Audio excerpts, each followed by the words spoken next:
Hello guys. आज की इस वीडियो में आपको बताने जा रहा हूँ कि किस तरीके से आप फेसबुक के ऊपर से किसी भी पोस्ट को हाइड कर सकते हैं, यहाँ पे अपनी टाइमलाइन से या फिर अपनी न्यूज़ फीड से या फिर उस पेज या फिर उस ग्रुप्स की जो तमाम पोस्ट हैं वो आप यहाँ पे कम्प्लीटली हाइड कर सकते हैं। सो गाइस, उसके लिए सबसे पहले आ जाना है अपने फेसबुक अकाउंट पे आपको, और यहाँ पे अपना अकाउंट आपको ओपन करना है।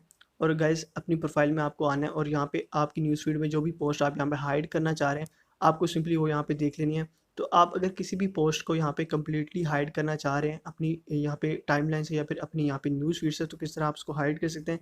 सो वैसे उसके लिए हर पोस्ट के ऊपर आप यहाँ पे ऊपर एक 3 डॉट का यहाँ पे ऑप्शन मिलेगा। आप जैसे उस पर क्लिक करेंगे तो आपके सामने यहाँ मजीद ऑप्शन आ जाएंगे, और यहाँ आपके पास सेव पोस्ट, हाइड पोस्ट, या फिर आप जो है उसको टेम्परेली यहाँ पे स्टॉप सीइंग पोस्ट का आपका यहाँ पे ऑप्शन मिल जाता है। आप 30 दिन के लिए उस पेज की जो तमाम पोस्ट होते हैं उसको हाइड कर सकते हैं। उसके अलावा hide all from the page आप यहाँ से सिलेक्ट कर सकते हैं।